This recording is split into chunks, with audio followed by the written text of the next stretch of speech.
විදියට ටිප්ස් හදාගන්න. විතර මේක ගොඩක් දැන් පාරණයි. මට හොයාගන්න ඕනේ කොහෙන්ද කොයි පැත්තේද පටන් ගන්න කියලා. චුට්ටක් ඉල්ලත් එහෙම තමයි තියෙන්නේ තමයි. ඉතින් මේ විදිහට තමයි මම හදාගත්තේ. ආතිබ්බ වගේ මේකෙන් මම හදාගත්ත නෝට්ස් බලන්න.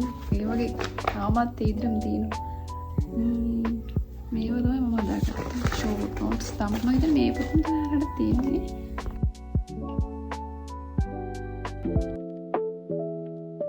Hi everyone, welcome back to my YouTube channel. ඉතින් 2026 එරවල ඉන්න නංගිලා මල්ලියාට තමයි අද වීඩියෝ එකක් අරගෙන ආවේ. ඉතින් මම හිතනවා මේ වෙනකොට කට්ටිය වැඩ කරගෙන යනවා ඇති කියලා.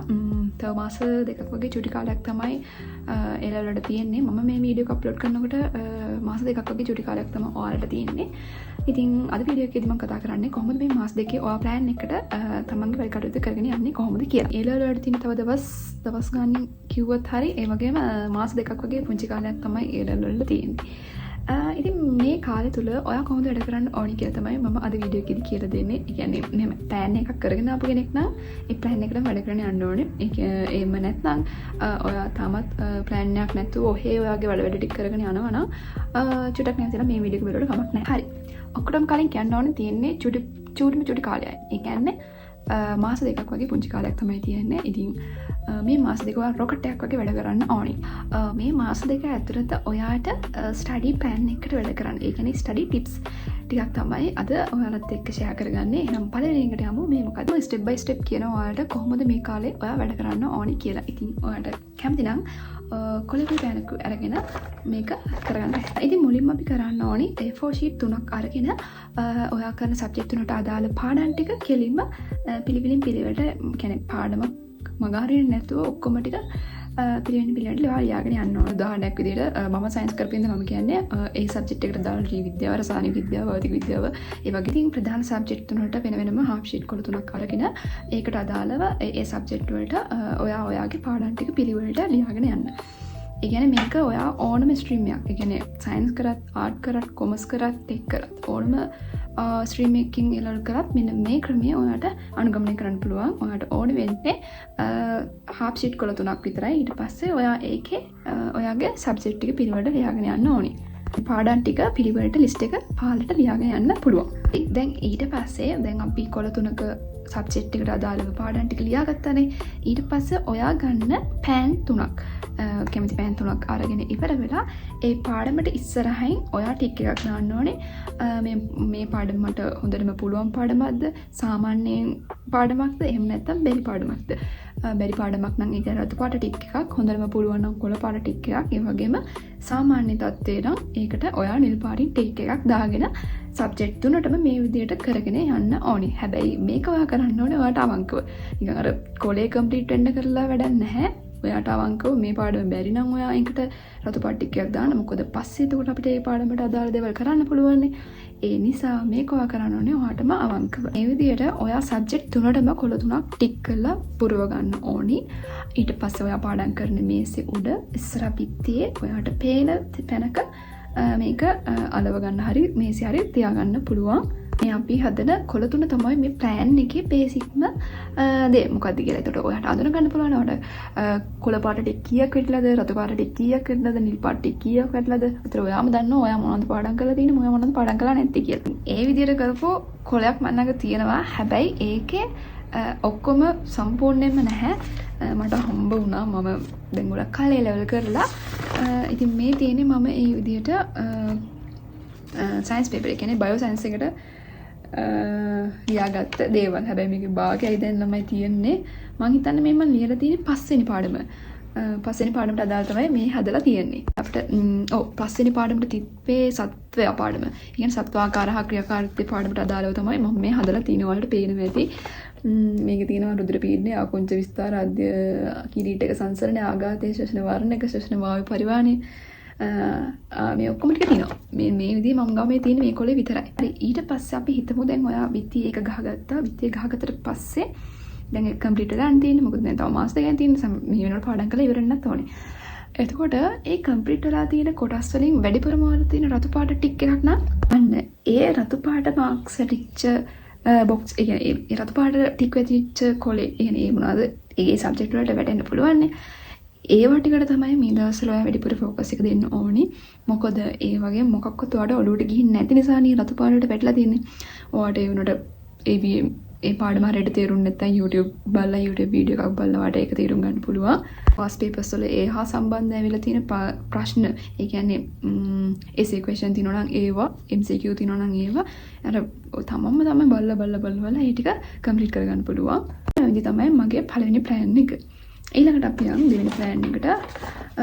දෙවෙනියට ඔයා අනිවාර්යෙන් ඔයාගේ වැඩ ටික කරගන්න time table එකක් හදා ගන්න ඕනේ. ඉතින් මේක ඔයා කරන සබ්ජෙක්ට් තුනට, ඒ කියන්නේ විෂයන් තුනට ගැලපෙන ටයිම් ටේබල් එකක් වෙන්න ඕනේ.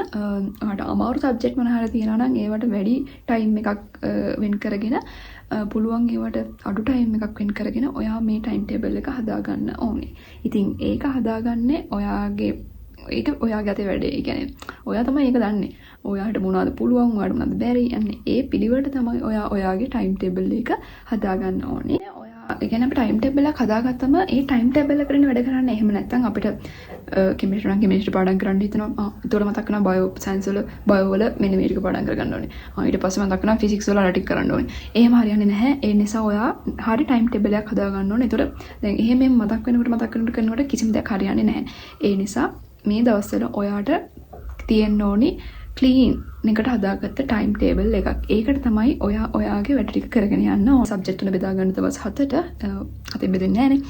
හරි, ඊතරන දවස ඔයාට අමාරු සබ්ජෙක්ට් එකට තව දවසක් වෙන් කරගන්න. ඒ දවසම වෙන් කරන්නත් එපා. ඒකින් භාගයක් ඒ සබ්ජෙක්ට් එක අනිත් භාගයේ අනිත් සබ්ජෙක්ට් එකට බැලන්ස් වෙන විදිහට තමයි තමන්ගේ ටයිම් ටේබල් එක හදාගන්න ඕනේ.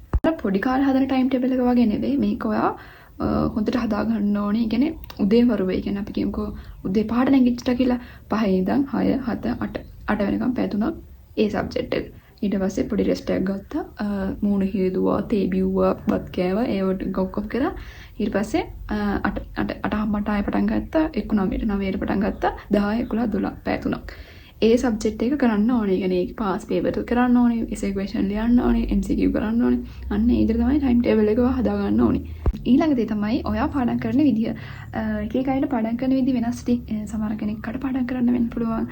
සමහර කට්ටිය අවබෝධයෙන් පාඩම් කරන්න වෙන්න පුළුවන්. සමහර කට්ටිය ලියලිය අර පේපර්ස් කරගෙන ගමන් අර ලියලිය පාඩම් කරන්නේ. අන්න ඒ විදිහට වෙන්න පුළුවන්. කට්ටියගේ පාඩම් කරන මෙතන ටික වෙනවා. කොහොම පාඩම් කරත් අපේ මොලේ කොටස් දෙකක් බෙදෙනවා. දිගු කාලීන මතකේ සහ කෙටි කාලීන මතකේ කියලා. ඉතින් ඒකේ දිගු කාලීනව මතකේ තියෙන්න ඕනේ නම් අපි පාඩම් කරන්න ඕනේ අභ්‍යාසත් එක්ක. ඒ කියන්නේ කෙලින්ම අර ගිරෙක් වගේ කටපාඩම් කරගෙන එහෙම ගිහලා හරියන්නේ නැහැ. අභ්‍යාස කරන්න ඕනි, ලියන්න ඕනි, MCQ කරන්න ඕනි. ඒ වගේම පාස් පේපර්ස් වලට උත්තර ලියන්න ඕනි, ෂෝට් නෝට්ස් හදන්න ඕනේ. අන්න ඒක තමයි දිගු කාලීන මතකය කියලා කියන්නේ. අපිට ගොඩක් වැඩි කොටසක් මතක හිටින්නේ මේ අභ්‍යාස කිරීම තුලින් තමයි.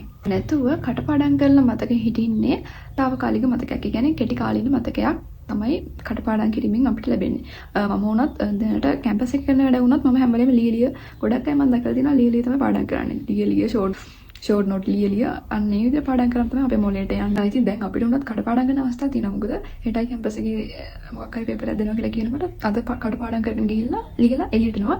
දොරෙන් එළියට එනකොට කිසිම දෙයක් මතක නැහැ. මොනවද ආවි කියවත් මතක නැහැ. අර කටපාඩමින් ගිහින් ලියන ටික තමයි. ඉතින් ඒ ලෙවල් වලදී එහෙම බෑ. ඔයා අනිවාර්යෙන් අභ්‍යාසත් එක්ක තමයි වැඩ කරන්න ඕනි. ඉතින් දිගු කාලීන මතකයට ඔයා අනිවාර්යෙන් MCQ කරන්න ඕනේ. essay question වලට උත්තර ලියන්න ඕනේ. අභ්‍යාස කරන්න ඕනේ. ඒ වගේම ෂෝට් නෝට්ස් හදන්න ඕනේ. ඉතින් මේ විදිහට MCQ කිරීමෙන් මේ ෂෝට් නෝට්ස් හදීමෙන් තමයි ඔයාට දිගු කාලීන මතකයේ කියන්නේ ගොඩක් මතක තියාගන්න පුළුවන් හැකියාවක් ලැබෙන්නේ. ඊළඟට තමයි ඔයාලා කරන ඔය පාඩම් කරන වැඩි. අතර මේක එපා වෙනවා අපේ ඇති දැන් කී එහෙම පාඩම් කරන්නේ නැතුව ආසාවෙන් පාඩම් කරන්න. ඉතින් තව මාස දෙකක් තියෙන්නේ. ඉතින් ඇත්තටම ආසාවෙන් කොහොමයි කරනවා කියලා හිතාගෙන තමයි මේ වැඩේ පාඩම් කරන්න ඕනේ. ඒ වගේම මම දාපු ෂෝට් වීඩියෝ එකකට ෂෝට් නෝට්ස් වගේක් ඉල්ලලා තිබ්බා. ඒ වුණාට ඉතින් මේවා ඉතින් දැන් ඔයාලා මම කොහොම වන්දද? මේ තියෙන්නේ ඒ දවස්වල පාඩම් කරනකොට මම ගාපු ෂෝට් නෝට්. හැබැයි ඉතින් මම ගාව තාමත් ඒවා තියෙනවා. ඒ වගේම තව දෙයක් තමයි ඔයාලා රූප කියන දේ. රූප කියන්නේ ඩයග්‍රෑම් හදන ගමන් තමයි පාඩම් කරන්න ඕනේ. ඇත්තටම කිව්වොත් රූපයක් අඳිනවම පාඩම් කරන එකේ ගොඩක් මතක ශක්තියක් වැඩි වෙනවා. මොකද ඒ රූපේ තියෙන එක අපිට ඔළුවට හොඳටම යනවානේ. එතකොට ලියලා පාඩම් කරනවට වඩා හොඳයි රූපයකින් මේවා මතක තියාගන්න එක. ඉතින් ඒ දවස්වල පාඩම් කරපේකේ බලන්නකො ගොඩක් පොතක් දැන් අර සම්බල් වෙලා කිලිම කිව්වට. එතරම්දී පොතක් සම්බල් වෙනකම් පාඩම් කරන්න ඕනි බයෝ කරන ළමෙක් නෑ. ඉතින් තමයි ඉතින් මේ දවස් ටිකේ ඔයා සෝෂල් මීඩියා වලට වෙන් කරන කාලේ ගොඩක් අඩු කරන්න. මොකද ඒවට ගියාම ගොඩක් ඇබ්බැහි වෙනවා. ඒ දැන් අපි වුණත් TikTok එකට ගියාම මේම ඇත්තටම බල යනකොට අපි දන්නේ ටයිම් එක යනවා. අපි ඉතින් මේක දිහා බලන ඉන්නවා. ඇත්තටම ඉතින් මේව ඇබ්බැහි කාරක තමයි. ඒ නිසා මේවට ඔයා ගොඩක් කාලෙ වෙන් කරන්න එපා. ගොඩක් ටයිම් එකක් යවන්න එපා. මම කියන්නේ ඔයාට පොඩි අර රෙස්ට් එකකට වගේ චුට්ටක් ගිහින් බලලා ආවට කමක් නැහැ. ඊට අමතරව නම් ඔයා අනිවාර්යෙන් මේවට වෙන් කරන කාලේ ගොඩක් අඩු කරන්න. අන්තිම දේ තමයි අනිවාර්යෙන්ම පාස් පේපර්ස් ටික 3-4 ගමනක්වත් කරන්න ඕනේ. 3-4 ගමනක් කළා මදි. 5 ගමනක්වත් කරන්න ඕනේ. ඒක ගාව මම ගෝ නෝට්ස් කියන්නේ පාස් පේපර්ස් කරලා තිබ්බ ඒනට ඒක පෙන්නන්න දෙන්නේ නැහැ. මම හිතන්නේ ඒක කොහෙද දානවා.